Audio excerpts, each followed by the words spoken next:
Hey guys, just want to start by clarifying that this video is not meant to be criticize anybody or to insult anybody or be disrespectful to anybody at all.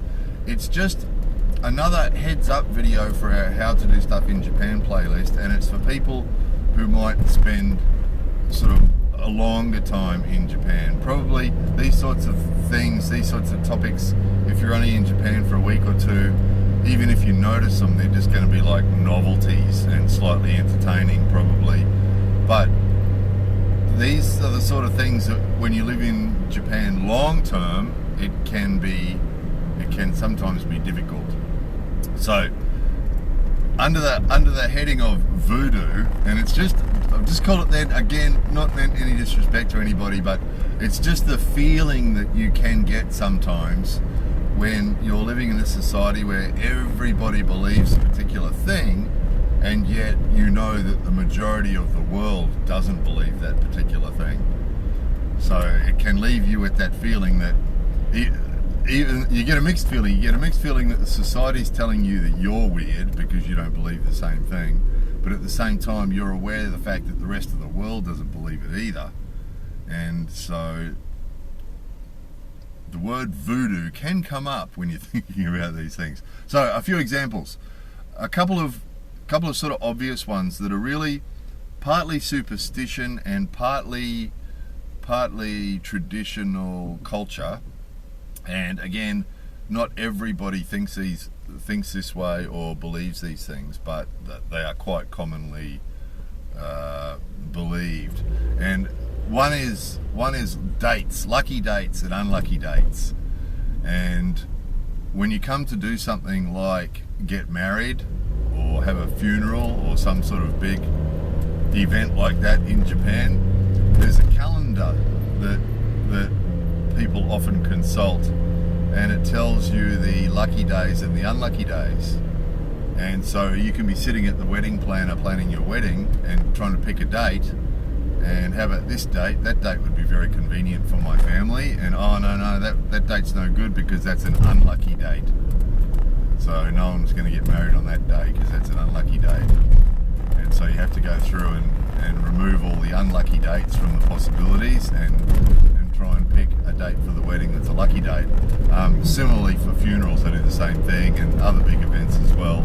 Quite often they'll do the same thing. Oh no, that day's no good because that's an unlucky day. So there's that, and then there's what were the other ones? Oh, blood type. Blood type is a classic example. That's the other one. Is that a pretty high percentage of Japanese people believe that your blood type dictates what sort of personality you will have. And quite often you'll hear people talking to each other, and what blood type's she and what blood type's he, and when they tell them, naruhodo, moshiro, it's like as soon as they find out the blood type, they go, oh yeah, of course, should have known, that fits the personality perfectly. And so a lot of people believe in that, and it's a really common topic, similar to what in some cultures people are interested in star signs. You know, what star sign are you? And it's a similar sort of thing. And oh, you're a Gemini, and it's a bit like that. What blood type are you? Just a bit of a heads up too. If you're in Japan and you're socializing with people, it's a really good chance you're going to be asked what blood type you are. And some of us, who come from other cultures, some other cultures don't know our blood types, do we? Because it's not important to us. It's only important to our doctor or somebody who's going to be treating us medically, and you know, quite common for foreigners not to know their blood type, isn't it? So, you know, or maybe heard it once but didn't bother remembering it because it has no sort of relevance to us. And that can get a funny reaction too. A Japanese person says to you, what blood type are you? And you say you don't know, and there'll be a big chorus of people all saying, They can't believe that there's a person who doesn't know their blood type. And then, of course, if you do discuss it further and tell them, well, it's because in my culture, your blood type isn't relevant. And see, here again, when you're in a society where the majority of people believe that what blood type you are dictates what sort of personality you are, and is really highly relevant to what sort of personality you are and what sort of person you're compatible with. And you know, they treat it really seriously, and so that can leave you feeling like you're a bit odd because you don't believe the same things and you don't talk about the same things, and yet at the same time, looking at the bigger picture, probably the majority of people outside Japan don't see a connection between blood type and personality. So, and that can lead to some real conflict, or not conflict, but some internal frustrations and things when you know that your thinking is actually quite normal or quite common outside Japan, but inside Japan it's considered to be really outrageously weird. You know, another one that comes to mind, just because we've had some rainy weather recently, is the rain thing. And you'll recognise lots of these topics we've talked about on previous videos. You'll recognise some of these topics, but the rain thing is just the obsession with not getting rain on you. It's sort of like, it's like in another culture, if a person was so obsessed with not getting rain on them, it could be considered sort of neurotic, you know. But it's really mainstream here. It's really mainstream. And if you ask people why, usually they'll say, why is it bad to get rain on you? And they'll say, it's bad for health. It's bad for health. And you say, why? And, because there's small dust. There's dust in the air, and the dust gets in the water drops, and then that gets on you. Or there's bad things in the air, they'll say. It's sort of like a fear of acid rain, but it's not acid rain that they're worried about. It's this dust. And I mean, the obsession with dust. I mean, that's the other one with the face masks and all that sort of thing. There's an obsession with how bad dust is for your health, you know. And again, if getting rain on you was really, really bad for your health, then people around the world would be careful about getting rain on them, wouldn't they? But it's here is where people are just obsessed. If you walk from your car into a house, into a friend's house, or into a shop or something without an umbrella, and you get rain on you, you know, don't you have an umbrella? Because it's just madness to be walking around getting rain on you. And then the dust thing with the face masks and that sort of thing too, of course. We've talked about that before, and you know, totally obsessed with the face masks and the disinfectant soap at the entrance to every shop and things like that. Not every shop, but it's, you know, you often see the disinfectant soap everywhere, so people can disinfect their hands. And I mean, we talked about this once before. A group at Tokyo University did studies about this, and they came to the conclusion that the reason so many Japanese people have allergies and hay fever and all sorts of other weak immune systems and that sort of thing comes down to the fact that they hide from germs for most of their lives, which means that when they're exposed to a germ, their body's not really good at fighting it off. And that's what the guys at Tokyo University decided. But that report got released and then disappeared. We never heard about it again, because people all want to believe, they all believe a certain thing, and they all believe a certain thing, and you just cannot convince anybody otherwise. The medical stuff's probably the most frustrating, because quite often it feels like voodoo, you know, and the commonly accepted modern medical science, you know, doesn't necessarily play into it. And again, there's exceptions to this. There's doctors. I can tell you examples of both sides of this. I've sat in on a conversation with a slightly older Japanese doctor who, when asked about the contraceptive pill, went on and on about how bad it is for health. Contraceptive pill is bad for health. And what's the problem with it? Oh, it's bad for health. It can stop people having babies permanently, and it can cause all sorts of health problems for the person who takes it, and it's really bad for health. And you know, and at that particular time in our lives, everybody around us, in our Japanese family and friends and everybody, when this conversation came up, because I researched it, we made a video about this topic, right? So we made a point of talking to lots of people about this topic around us, and everybody said the same thing. Oh no, contraceptive pill's bad for health. It's bad, it's bad, it's bad. And because of course, morning after pill is actually popular in Japan, and as are abortions, because the contraceptive pill is really not popular in Japan. And again, you're sitting there having this conversation with all these people, and including a doctor, who are talking like it's the 1950s or the 1960s or whenever it was, when the contraceptive pill was a problem, before they ironed out the bugs, you know. And in all fairness, that particular time really felt like the voodoo thing. It really did. That all the people, everybody believed the same thing, and yet you get on the internet and search, you know, for medical evidence or medical advice from the Mayo Clinic or for other respected medical institutes around the world, and they're all saying that, you know, the harm from contraceptive pill is low, and then the reality of the thing has absolutely nothing at all to do with what everybody believes. You know, some of you might remember a video we made ages ago called Reality Illusion and Fantasy. And that's a classic example of this overlapping onto this, is that so often in Japan, what people believe and the reality are really different. And that can really make you feel crazy, and particularly if it is a topic that's close to the heart for some particular reason. You know, an example of that would be, you know, we've talked about raising kids in Japan before, and that's where it can really be an emotional thing, where everybody believes a particular thing. And here's the example, we talked about this once before, vacuuming kids' noses when they have a cold. They have little kits where you can do it, the parents can do it themselves, and suck out the kids' noses, or they'll take them to the doctor, and the doctor uses a vacuum and vacuums out the kids' noses.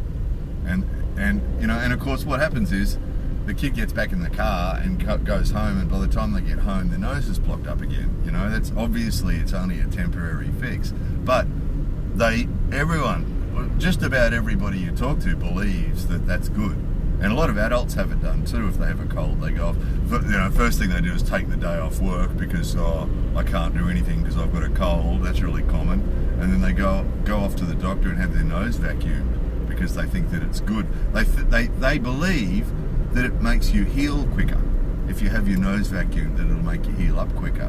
Which, you know, if that was true, the whole world would be doing it. And this is the sort of thing that can drive you nuts, is that that's the thing that comes into your head. If that was true, everybody would be doing it around the world, and they're not, you know. If rain was dangerous, people around the world would be going outside in special suits to protect themselves from getting a bit of rain on them because it's so dangerous, and nobody would be taking the contraceptive pill, and you know, and everybody would be having their noses vacuumed when they got a cold. You know, and the mask thing and the disinfectant thing and everything else too. I mean, when you're living in amongst your Japanese family and you're surrounded by your Japanese friends and your Japanese neighbours and everybody, you know, and everybody's wearing masks and everybody's disinfecting their hands, and you know, it's just sometimes putting a label on these things sometimes can help to a certain extent, because you just have to live with these things. And again, this is a heads up video that if you're living in Japan long term, you're going to come up across stuff like this all the time, and everybody believes a certain thing, and it won't matter if you get on the internet and search it on the internet and say, look, you know, this is the Mayo Clinic, or this is, you know, whatever trusted authority it is saying that this thing is not dangerous, or that sucking kids' noses with a vacuum system is not going to make their cold go away quicker. Nobody cares. I mean, the first thing is that all the information that most Japanese people get is in Japanese on the internet. If you search any topic in Japanese on the internet, you're really limited the information you're going to get. And usually it's going to support all these common voodoo thinking things.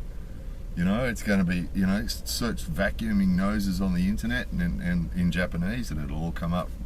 What a great thing it is, you know, or any of these topics. And so that's part of the reason. Well, there's a lot of reasons why things change here so slowly, but that's definitely one of the reasons, is that, you know, the rest of us, if we search in English for something, we're going to get a really good broad spectrum of ideas and opinions and thoughts on it, aren't we? And informed opinions and thoughts on it, and then we can come to our own conclusion.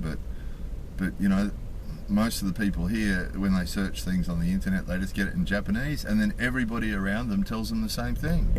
You know, that was classic. All these topics, when we've researched before we make videos on topics, it's sort of, you got to be careful. Some of the sensitive topics, you got to be careful who you ask and what you ask. But when we know we've got a video coming up on a certain topic, we'll start to just sort of ask, you know, family members, what do you think about the contraceptive pill? Or, you know, friends, what do you think about the contraceptive pill? And get their opinions. And it's amazing. It's just amazing. Everybody says, you know, the rain one recently was a real topic. I kept asking people, you know, why is getting rain on you so bad? Oh, you know, and everybody kept saying bad for health. That's one thing they'd say. And then they'd say there's bad things in the rain. The rain collects the dust out of the air and then it gets on you. And so then I said, one guy, I said to him, but that dust that's in the air, we're breathing it all the time, right? You know, and oh yeah, well that's why it's a good idea to wear a mask, you know? And of course it doesn't work. If wearing masks and disinfecting your hands all the time actually worked, then, you know, Japanese people wouldn't be catching colds and flus and things like that, would they? Or they'd have a lower incidence of it than the rest of the world. But the reality is that when you live here, you know, particularly this time of year when it's getting cold, and because that's the other thing they say, when you get change of seasons, it's bad for health. And they say that all year round, and people here get colds all year round. You know, all year round, every month of the year there'll be people getting colds and they can't come to the dinner, or they can't come to the event, or they can't do anything because they've caught a cold. Sorry, I caught a cold. Kazehita. I caught a cold, can't do anything. Got to stay home. You know, and I mean, as again, Tokyo University decided that the reason is because of all this, you know, disinfecting and wearing of masks and everything else. And again, if it worked, then there wouldn't be such a high incidence of cold and flu and allergies and hay fever. And the incidence of hay fever here is really, really high. And if all that disinfecting and mask wearing worked, you know, the rest of the world would be doing it too, wouldn't they? So yeah, it can do your head in. And again, you know, if you're here for a couple of weeks and you notice some of this stuff, it's more of an interest thing than anything else, right? You can go, oh yeah, right, I heard about that. That's interesting. And it doesn't sort of worry you too much. But it's when you live here long term, and particularly when you're in a Japanese family and you've got your Japanese friends around you and all that sort of stuff, it can drive you nuts. There's an unmarked police car, you wouldn't pick it, would you? But yeah, it can drive you nuts because everybody's believing these things that outside Japan probably nobody believes, you know, but everybody here believes them enthusiastically. So again, it's a heads up one. There's nothing you can do about it. Trying to convince people otherwise. If you're in a relationship here and one of these things is really important, probably the one that comes up is the relationship one or the kids one. If you're raising kids here, and if you talk to foreigners who live in Japan who are raising kids here, that's often one of the touchiest subjects because, you know, when your partner wants to take your kid off to the doctor to have their nose vacuumed and the kid's going, I don't want to go, and you're thinking, yeah, I don't think it's worth going either, I think it's a waste of time, then that sort of stuff can be difficult. And again, with all these things, with all these sort of things, you have to choose your battles, and sometimes you just got to go with it and say, all right, whatever. And then if there's something that you do feel really strongly about or think really strongly about, then sometimes, you know, you need to try and talk about it with your partner. But with all these things that we've talked about on the how-to playlist, you're really up against it. You know, trying to convince when everybody believes a certain thing, and it's the natural Japanese thing too. In some societies, you know, thinking for yourself and having a different opinion to everybody else, free thinking, is sort of encouraged, and people like to do that. And if you ask 10 Americans or 10 Australians or 10, you know, people from another, Germans or 10 people from another country what they think about one of these subjects, you might get a range of opinions. And we see that in the comment section under the videos. We get a range of opinions on topics, you know. And whereas here, that's not the aim of the exercise. The aim of the exercise here is to go along with what everybody believes. And And that's why you're really up against it. If your Japanese partner, you know, if there's a topic where everybody believes one of these things that we've talked about, everybody believes it, everybody in their life believes it. You know, the contraceptive pill one, eventually, we ended up one day talking to a really switched on, well-respected baby doctor. And I raised the topic with him, and got some funny looks for it as well. But I raised the topic with him and said, what do you think about the contraceptive pill? And because this guy's one of the most well-respected pediatricians and you know, a really well-respected baby doctor. And he said nothing wrong with it. And he actually opened a drawer and took out and showed. He said, this type's this and this type's this, and so we usually start off on this one and we make sure there's no problems, and if there's any side effects we can change to this one. And he was just a switched on, up-to-date, modern doctor, and he knew all about it, you know. And that's like when you get something like that, when you've had 50 people all say, oh, bad voodoo, and then suddenly you get a really switched on doctor like that agreeing with what you'd been saying. It's like heaven. It's like heaven. Yay, 1 point. 1 million points for everybody else and 1 point for me. So, but yeah, again, you sort of have to go with it most of the time. It's really hard. You're up against it. It's going to depend on what sort of relationship you've got with the people around you, of course, but you know, the Japanese way of thinking is if everybody thinks something and one person thinks something else, then that one person must be wrong. They must be wrong. And even if you show them on the internet that, you know, 200 million people agree with you, that's not relevant. Because anything outside Japan, we've talked about this before too, anything outside Japan is just a thing of interest. It's not relevant to life in Japan. So, you know, we see that all the time here on television. They say this is what the foreigners think and this is what the foreigners do, and everybody goes, but they don't adopt any of it. They're sort of mildly curious about the foreigners. We got that video called What the Foreigners Think. And, you know, they're mildly curious about what the foreigners think, but it doesn't change the way people think in Japan. They just sort of, no, we don't think that. We think rain's dangerous. You know, we think getting rain on you is dangerous, so we don't want to get rain on us. So, voodoo in Japan. Again, no disrespect meant, not a criticism, purely observational, like all these videos are, purely observational, and a heads up for anybody that's going to be spending long term in Japan, that this is the sort of thing that you're going to come across, and you just have to be cool about it and just go, I see. Naruhodo. Anyway, there it was, voodoo in Japan.